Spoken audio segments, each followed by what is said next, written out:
Today, we recognise the achievements of candidates awarded doctoral degrees for their research. A doctoral thesis is a substantial piece of independent work based on original research. A doctoral degree is awarded in recognition of the candidate's success in pushing the frontiers of human knowledge further, based on a rigorous academic methodology. We recognise this significant achievement today. The degree of Doctor of Philosophy. Dr. Suzy Welch.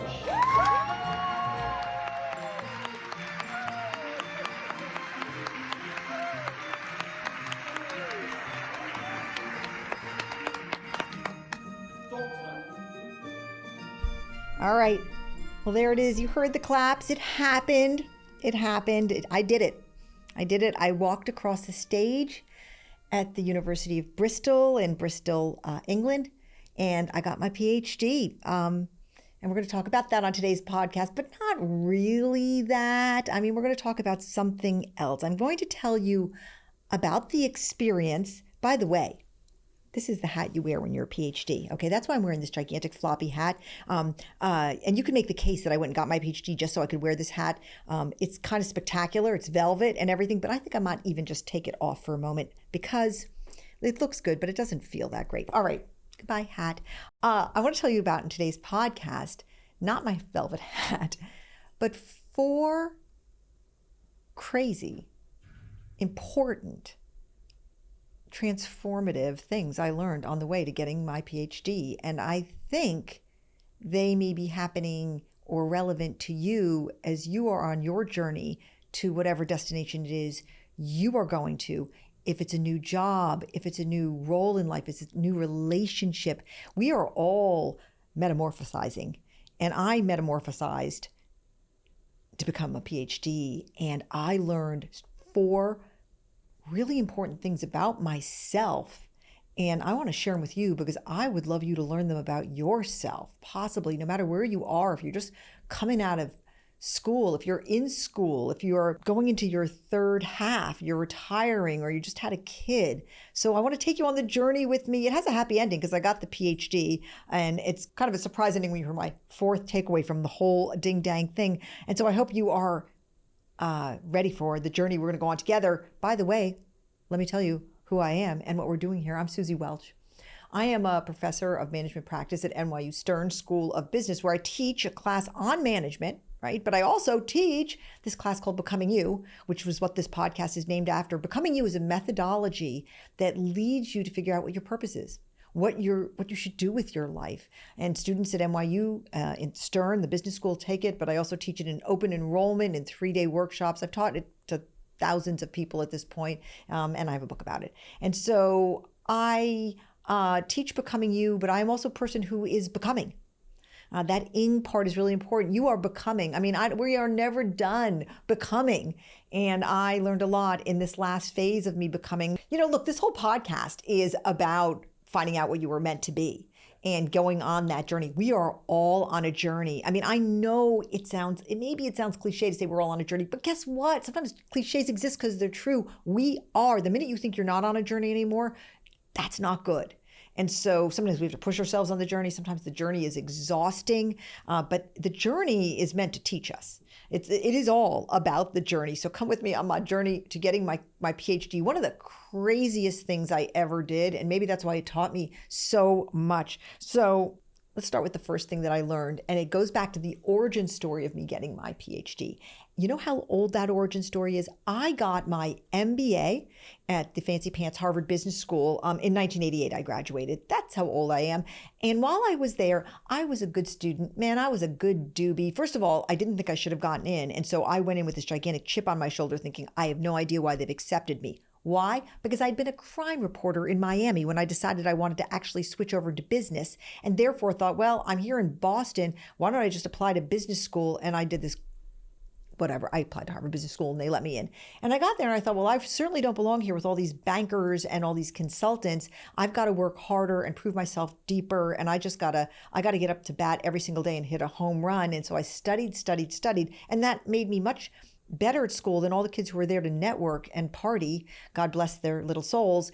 And pretty early on, the dean of the school approached me. I went to his office. I actually thought I was in trouble. No lie. I thought I was in trouble. And I sat down and he said, well, Suzy, hi, we're watching you with great interest. And at this point, they'd asked me to be a tutor for students in finance, which I thought they had the wrong person, but apparently I was good at finance. And he said to me, Suzy, one thing I want to talk to you about is someday you're going to be an academic. And so I'm curious if you would just like to stay here and do it with us, get your PhD here at Harvard Business School with us. And I was just sitting there like, someday I'm going to be an academic? He was telling me. And why don't you just stay here and do it at Harvard Business School? I mean, there was just so much to process. First of all, I'd gone in the door thinking I was in trouble. And then I have the dean telling me I'm going to be an academic and I should stay at Harvard Business School and get my PhD there. And he starts painting this picture of how glorious it will be. And all I could think to myself is like, I was having an out-of-body experience, but mainly I was thinking, I will never be an academic, never, because I don't want to be poor. And you have to remember, at that time, I was poor. I was paying for my own business school. I'd been a reporter. I think my salary in those days, honestly, at the Miami Herald, when I was a crime reporter there, was like $15,000 a year. I was living like many people. I was living month to month. And then my husband, who I was married to at the time, lost his job while I was in business school. And we were living off of fumes. And we lived in a house where we got regularly broken into. And I was driving a car where I could see the highway through the floor. And I thought, academic? I'm signing up for becoming a consultant. I'm going to the land of milk and honey over in consulting. And the consultants were interested in me, and so were the investment bankers because I had such good grades. And it was all kind of working out. And I thought my days of being poor are over. So I very nicely said to the dean, actually, I'm quite interested in really sort of practicing business, and I'll be going to Bain this summer. And he said, he repeated, you're meant to be an academic, and you're going to be an academic someday, and I hope you'll reconsider this. And he kind of pursued me, and by kinda, I mean he wildly pursued me to become an academic for the rest of my time at HBS. And the whole time I was thinking, like, what's wrong with that guy? He's a nut job. And actually, he was a brilliant professor, but I thought he was crazy talking to me about this. Well, fast forward to 2020, when I did become an academic, a long time later, and I was in the classroom and I was teaching Becoming You at NYU Stern. And I thought I felt myself levitating off the ground. I felt my feet raising off the ground. And I thought, I'm as happy as I've ever been in my life. Why? Because I was living my purpose. I was living my values, my aptitudes, and my economically viable interests. That's the premise of the Becoming You methodology, if you're just joining us, which is that your purpose lies at the intersection of these three data sets: your values, your aptitudes, and your your economically viable interests. And there I was teaching. I was an academic, and I was levitating, and I was like, I am transcendent. He was right. What did he see? He has since passed away. If he hadn't, believe me, I would have tracked him down, and I would say to him, what did you see that I did not see about myself? Okay. So I had become an academic, and as he had predicted, and I was extremely joyful to be one. I am still joyful to be one. I've recently been elevating my lectures that are starting up again in the fall for my management class, and I actually think to myself, this is literally like eating a profiterole. It's so delicious to me. By the way, if you've never had a profiterole, highly recommend. Okay, so anyway, I do have one vice, and that's it. That's eating profiteroles. So I did go on and have a career in business. I had a great career in consulting, and then I went on and I joined together my writing experience with being a consultant, and then I went into broadcast journalism, and I ended up writing books, and everything was kind of going along. And then I did end up at Stern. And when I got to Stern, I looked around at the other academics, and I thought to myself, one of these things is not like the other. Okay, if you have kids, you know that the Sesame Street song, one of these things is not, and it was me. I didn't have a PhD. And I thought, I am never going to be taken seriously here as an academic if I don't get my PhD. So I went to my boss, the great Steve Blader. He was the chairman of the department at that time. And I said, Steve, I think I need to get a PhD. And he looked at me, his eyes were like really big. And he said, Suzy, you don't need that credential. You're a professor of management practice. We don't expect you to have a PhD. You're perfectly well credentialed from Harvard Business School. And I said, no, I think I really need it. And he said, you don't need it. And I said to him, well, I need you to write the recommendation. I'm going to become a PhD. And he was like, okay, but you really don't need this. He must have gone home and said to his husband, she's a freaking nutter. Okay. And he's a dear friend of mine, but I got to believe that what he went home and said to his husband was, Suzy Welch just continues to make me think she's vaguely insane. So anyway, I then thought, well, how am I going to get a PhD at age, I was 60 something and 62 maybe at the time. And right at that moment, God did a very funny thing, which is he placed my lifelong friend, Evelyn Samuels Welch, in my backyard. Now, this is somebody who was my high school roommate at Exeter. We were two hungry, ferocious, ambitious little girls with families that couldn't deal with us. We were both sent away to Exeter to boarding school, and we became roommates at 14 years old. And life is funny. It went on. She actually did become a very renowned academic. She went off to England. She got a PhD. She's like probably the world's leading scholar in the Renaissance. She became a leader in academia in England. She married a British fellow and stayed there. So she's visiting the United States a couple springs ago. We're sitting out in the backyard having a glass of wine. And look, remember, we've been friends 50 years at this point. We've raised our children together. We've been through divorces and remarriages together. We just know each other. Once she said to one of my kids, there are no secrets with Suzy and I. And one of my kids said to me, is it true that the one person you have no secrets from is Evelyn? And I said, well, since Jack died, yeah, probably. She's the one person who knows everything. So we were sitting out in the backyard, and we had enough wine that I was probably a little shifu. I don't drink a lot, so when I have one glass of wine, okay, I got drunk. And I started to bitch and moan to her about how I didn't have my PhD. And I said to her, I'll never have my PhD. It's not right. I was born to have a PhD. This is my career now. I could never get one. And it's not fair. I said to her, because my research is really good. So at this time, I'd started to do research. Oh my God, the research department at NYU, they're still not over what happened when I landed. I was like bat out of hell with the research. And I said, my research is good enough to be in a PhD. I am moving my field forward with the work I'm doing in values expression, the work I'm doing in becoming you is thesis worthy. And I was raging away. And she was like drinking her wine, looking at me. And she just finally said, would you please stop? You have to get your PhD. In Europe, you can get a PhD by publication. Everything that you've written before in your life is counted. You knit it together with a big thesis. You go before the examiners. It's a very robust way to get your PhD. It's very prominent in Europe. It's just not that prominent in the United States. Come to Bristol and get it with us.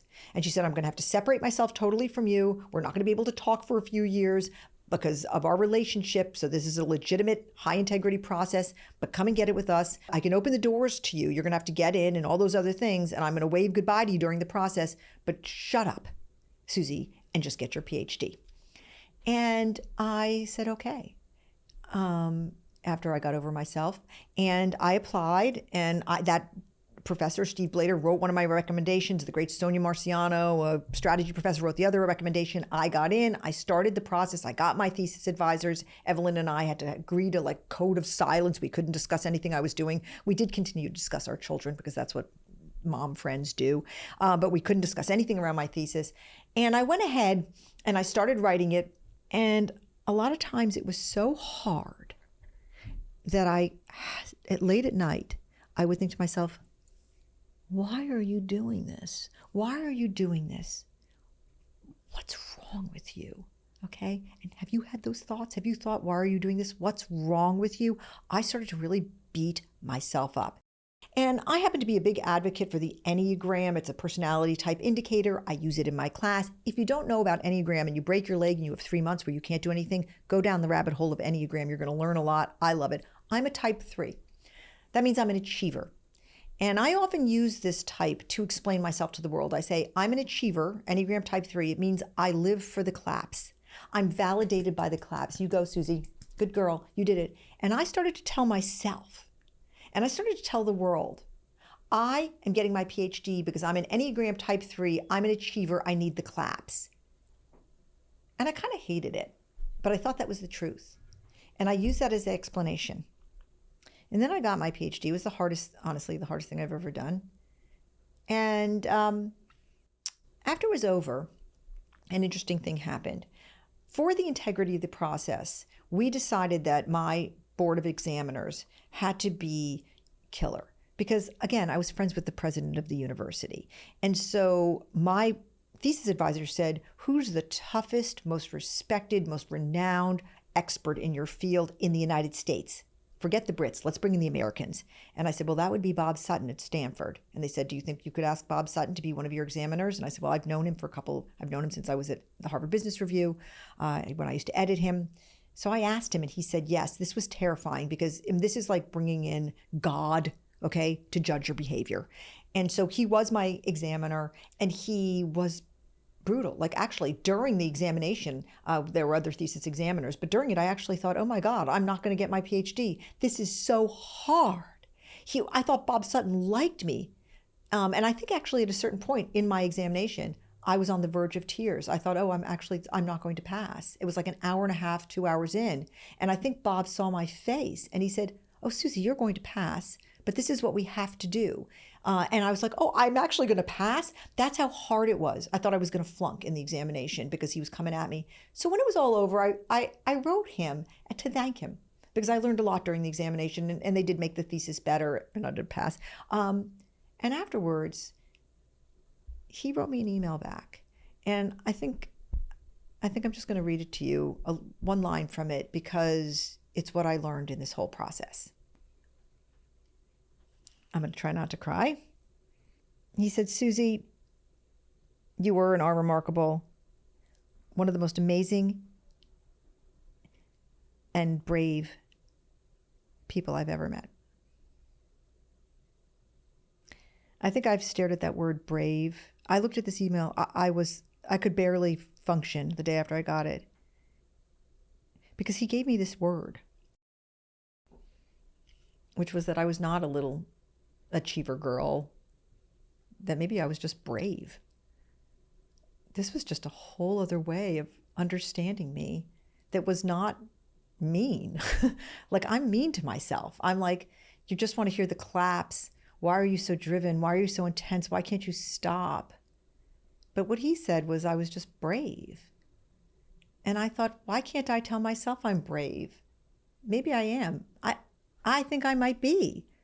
I mean, I not to be like an asshat, but like I lived through my husband's death and then I reinvented myself and I did maybe not something grubby and achiever-like, but I did something brave. I did something scary and brave. And so I guess the first thing I learned was that we can be nice to ourselves in understanding our journey. I don't know, maybe you are nice to yourself already, so this is not relevant to you, but I don't think any of us are nice enough to ourselves in understanding. We explain away ourselves to ourselves in ways that are not always loving. And I think I'm 65 years old, and this was a moment where I thought, Suzy, be tender with you.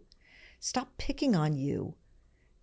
And so one of the things I learned about my journey to getting my PhD was that there was a way to understand me that was loving. So I thank everybody, and I thank Bob Sutton, but I thank everybody who went through the whole process with me for bringing me to a place where I could actually understand the journey as something that was not about proving anything, but it was about becoming someone and becoming something I needed to be, and not proving anything to anybody but myself. So I wonder about your journey, wherever you are. Are you being kind enough to yourself? I know it sounds like kind of a crazy question. I never asked myself that question my whole life. Are you being kind to yourself, Suzy? But, and without Jack was super kind to me. And so maybe when he left, I had no one who was being kind in those details, but I have to fill that role for him now. So I learned that. That's the first thing I learned. And I want you, it makes me so tender towards you, if you're still here listening, which I hope you are, about whether or not you're showing kindness to yourself. I highly recommend it because it changed my whole frame of mind about my thesis. Okay, second big learning, and it's not so much of a learning as it is a confirming, and that is that there are no shortcuts in life, no shortcuts. When I started doing my PhD thesis, I was told by my thesis advisors that I had to read all the literature, every single freaking thing that had ever been written about values expression. This is my field, what your values are, how you express them. And guess what? This is not a small body of work. I mean, people have been writing about values for a very long time. I started by reading about what they wrote in 1904, and I read every single academic paper from all around the world that's ever been written about values expression. So I thought, I don't need to do that. I know everything. I've read all the important papers. I don't need to read every single thing ever written. But of course, your PhD has to have a literature review of everything that's ever written. And so telling my thesis advisors, I'm going to get some help from a postdoc who's at a university in California. I'm going to ask somebody to help me. I'm not a PhD. I'm not an academic. I need some help. And they said, we understand. And so I hired this guy to help me. And he was tremendously helpful, except that at the end of the day, to really write the thesis, he could only help me so much. And I did have to read every last academic paper. I read so many academic papers from so long ago, so many in such excruciating detail, that if I wanted to kill someone, this would be my choice of weapon. I would make them read some of these papers I read. They're so boring. Okay, some of them were great, but it was true. Look, the only way out is through. I had to do it because guess what happened? When I got through reading all the academic literature, and I thought to myself, how in the world did I ever think I could write this thesis without doing this reading myself? How did I ever think I could teach this stuff without reading all this academic literature myself? And once again, it confirmed for me that the hard stuff is the good stuff. It's hard for a reason, because it's worth it, right? And I want to relate this actually to parenting, because the first time I learned this was when I had kids. It's so hard to raise children, for God's sake. All right, I raised 4 kids. They're in their 30s now. Thank God it all came out okay. It was so hard. And we had a wonderful family. But I don't know, I bailed my daughter out of jail, okay? She was a big animal rights activist. She still is. And one day, it was a beautiful Sunday afternoon. I'll never forget it, in New York City. And my cell phone rang, and there was a woman on the other line. She said, "This is New York City Police Department." And I remember another one of my kids was yelling at me to do something. I said, "Excuse me, the New York police are calling me." And they said, "We've got your daughter. She's been arrested in a protest at a fur store. And Jack and I needed to go bail her out. We got her with her fingers purple from her fingerprinting. She had a mug shot. She was 14 years old." I remember thinking, why does it have to be so freaking hard? Why does everything with kids have to be so hard? Why did I could have a 17,000 hour podcast about the hard things about raising children. And not just because I worked, because raising kids is hard no matter what. I know there's a lot of moms who listen to this podcast, and dads apparently who listen to this podcast. I feel you. You think, what's the point? Why does it have to be so hard? I am here to tell you it has to be hard. Because the hard stuff is the good stuff. That young woman who we bailed out with her mugshot, defiant. I'll never forget the look on her face. She was so proud. We were like, "Why'd you do this, Eve? Why'd you do this?" And she didn't say it, but she was basically thinking, "Fuck you." All right? She was proud of it. I'm proud of her to this day. You know what? She's a spectacular young woman. All the hard parts ended up being worth it. All of them did. And that's just true about with everything in life. When your relationship is hard and you fight for it, it's worth it. When something at work is too hard and you think you can't do it, but you put in the work and you think this sucks, it's hard, it's worth it. I don't know, call me a Pollyanna about this stuff, but the hard stuff, the rough stuff is the good stuff. And I learned that again with my thesis. And one day something's going to be easy for me, and I'm going to not be able to understand it. And sometimes some things are just wonderful and easy and sweet and delicious. And you think, and actually I'm always a little bit surprised by it. But my thesis, once again, I thought I could do a little shortcut on one part of it. And man, I got kicked in the butt with that. And I wonder what's going on in your life right now. I wonder what's going on in your life right now that feels very hard and you resent it. Can I just wrap my arms around you and with love say, all the good stuff is hard stuff? I just had a friend who got a terrible diagnosis. He has a chronic condition, which no one would want. And when I was talking to him, one of the things I hate is when somebody gives you bad news and then you put them in the position of comforting you.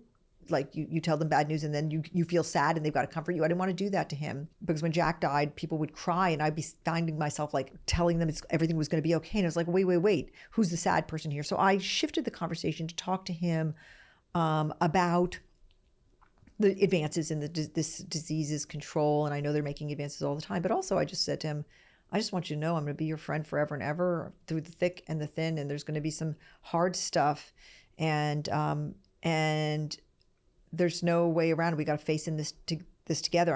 I'm ready to face into it with you. And I think that this is the same message I'm giving you now. Life is hard. It's going to be hard. We're going to get news that we don't like. We're going to get fired. We're going to have kids who get arrested. We're going to have to do work that we don't want to do. But that's life. That's the reconfirming learning that I got from my on the way to my PhD. When I walked across the stage and got my PhD, there was actually this moment that I thought about as I was walking across the stage. And it was during the process, I was complaining. I did quite a bit of complaining during my PhD process. And I was complaining to my amazing thesis advisor, Graham Abbey, who's a great scholar. And I was telling him my brain was breaking. It was too hard. I'd hit the wall. It was the bridge too far. It just couldn't be done. And I once again said to him, this is so very hard. And he said, did you think it was going to be easy, Suzy? All right. That's my second learning. Let's move on to the third one. This third one is somewhat tangential to the PhD thesis, but wouldn't have happened otherwise. And here's the big takeaway. It's about place. It's about how places tell us so much about ourselves. Where we live or where we want to live, it's such data about who we are and our values. And this is why in the values bridge, which is the test I created to tell you what your values are, why place is one of the values. And here's when this came to me. When I went to get my PhD, we stopped in Paris for 2 days. All right. So it is technically actually part of the PhD journey. I brought my family to Paris. And when I got there, the first thing I thought was exactly what you think when you go to Paris or anyone goes to Paris, which is I have to live here. The light is beautiful. The food is beautiful. The people are beautiful. Why doesn't everybody live in Paris? And there was a moment where I went to this little bar. I was wandering around Paris by myself shopping. And I called my daughter. I said, hey, meet me down at this little bar on Ile de Cité. Let's have some oysters and let's have some champagne. Let's celebrate my PhD. This is the night before we went to go to England to get it. And we met down there and she said, when are we moving to Paris? And I was about to say, let's just move. This is just too unreal. This is the magical city. And then I thought, never. Never, because place is a value. And I'm a New Yorker. And New York attracts a certain belief system. And my belief system is I want to be where all the excitement is. That's not for everybody. But my question for you, and I just bring this up because I was reminded of this on the actual technical journey to get my PhD, which is your place. The place you have to live or want to live or feel most at home is a magnificent piece of data about what really matters to you. Maybe you have to be in Milwaukee because your family's there. Okay, that's a value. Your family is a value. All I know is that when I was in Paris, I wanted to live there and then I knew I could never live there because this piece of data about place is so important. And I was reminded about it on the way to get my PhD. Here's my fourth learning. I wonder if you can relate to it. And this is it. It was the biggest surprise of the whole journey, which is I am done thinking and talking about my PhD. I've been talking about it for years and I want to stop. I mean, I think when I finally got it and everybody was celebrating about it, I was like, okay, can we just stop talking about it? And I did it. I did now what I understand was a brave thing. I'm so proud. I'm smarter. I'm a better teacher. I have more of a heart for people who are on their journey than I did before, which is a part of my work. But I'm ready to stop talking about it. I think some of my podcast listeners might be very relieved to know that I'm going to stop talking about it. And for those of you who have written in, and they exist, I'm not making this up, people have written asking to read my PhD thesis. We are waiting for it to be entered officially into the literature, and then we're going to post it on my website for those of you who do want to read it. Thank you very much. But I think there comes a time where a chapter ends. A chapter ends, and we need to honor that, and a new chapter needs to begin. And that's happened to me. My PhD chapter's over. I did it. It's part of me now, and I'm ready to say goodbye to that chapter. Don't be scared to do that for yourself. You are full of beginnings, but you're full of endings too. And sometimes it's time to say that chapter of my life is over. Are you there? Are you at a moment where a job needs to end, or a vision of yourself needs to conclude, or a relationship needs to change? All those things, because we are not who we are going to be. We are becoming. And I have gone through this process of getting the PhD. I'm ready to become something else now. I don't know what my next brave thing is. I'm thinking possibly about going on a date. I don't know. Maybe. That would be a new chapter for me. I don't know, but maybe. But I'm ready to turn the page. Are you ready to turn the page? That's what I ask you. But the learning I have, the fourth learning, was that everything comes to an end. And new beginnings are there waiting for us if we will step into them. And so I'm done. I am Dr. Suzy Welch. There, I just said it, is done with talking about and becoming a PhD. And now I am ready to go on and write the next part of my story. I want you to do that too. Becoming You is there for you for that. I mean, Becoming You says it's better to be the author of your life than the editor. It's better to be the author of your life than the editor. There are so many authors of our life, if we let them, our parents, our spouses, our friends, our sisters and brothers, the voices in our head, the culture that we live in. They're all telling us the story of us, and we edit it. That's what we do most of our life. But Becoming You says, put the pen in your hand and be the author of your own life. That's what I want to encourage you to do. That's what this whole process is about. And I put the pen in my hand. I wrote that chapter. Now I'm moving on. And maybe it's time for you to do that too. Stick with us on Becoming You, because that's what we talk about every week. I can't wait for you to come back next week, see what we're talking about, and stay on this journey with us. I'm so glad you're here. I do love you so much. Reach out to me at hello@Suzy Welch if you'd like to share an idea for a podcast or tell us what's on your mind. I look forward to being in life with you. Thanks for being here. See you soon.